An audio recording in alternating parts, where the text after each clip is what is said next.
Hello Bloodborne fans and welcome back to another episode of Methodical Gamer. Today we'll be taking a look at a weapon that I've been having quite some fun with lately, Simone's Bowblade.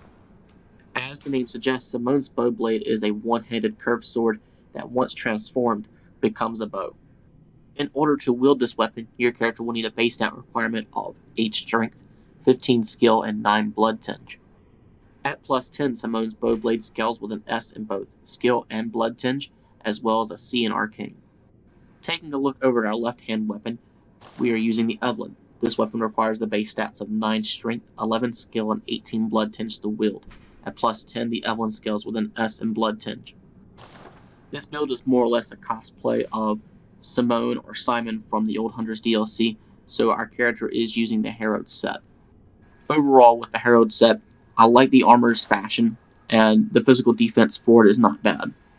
Looking over our stats, the first thing you probably notice is the 40-40 scaling from skill and blood tinge for showcased weapon for this episode.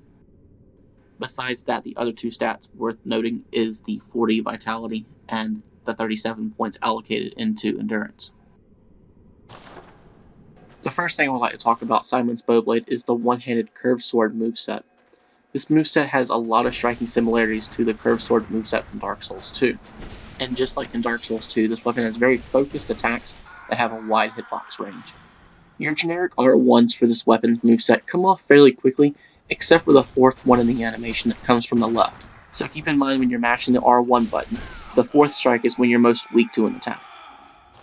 When initiating the dash R1, your character momentarily increases its speed. The first thing that does for you, it makes the timing of your attacks less predictable. And secondly, this is going to help you when you're chasing down your more defensive-like players. The last animation to talk about in this moveset is the charged R2. The attack itself has one of the widest hitbox ranges in the game, as well, in my opinion, having the coolest looking animation of the charged R2. Since the attack is a full 360 swing, the preparation of this attack is always 2 seconds before I think the opponent's going to dash in. That way he catches at least one of the 2 swings. My general comments about the moveset of this part of the weapon is it does what it does best, and for me that's covering a lot of ground quickly. Alright, now we're going to talk about probably everyone's favorite part of the weapon, the bow. The first and most obvious thing to throw out about the bow is each time you use it, it does use 1 QS bullet, but to me that's minimal for the DPS and the range that you're getting for your attacks. Personally, I use the bow in 3 ways. I use the R1 so I'm trying to fire off consecutive shots and deal maximum DPS, or if I'm trying to prevent an opponent at a range from healing. The second way is with my R2s. If I have an opponent that's dash spamming, I'll use that to throw them off with my timing. And last but not least, I like to use the R1 L1 transformation. If you're fighting an opponent with a faster weapon than yours, initiate this attack, your character will backstep into safety, as well as fire off 1 arrow at your target. Overall, I would say that the movesets for both of these weapons are very viable in multiple forms of PvP and even PvE. I know a lot of bosses in the Chalice Dungeon I was able to achieve just from pulling them around the arena. I would like to personally thank you guys for watching this video. Hope you guys got something out of it. If you enjoyed this video, or if it helped you out in any way, I would like to ask that you please hit that like and subscribe button to support me and my channel.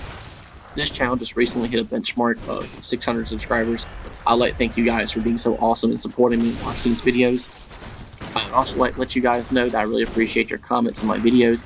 I enjoy interacting with this community and just making videos for you guys. So thanks once again.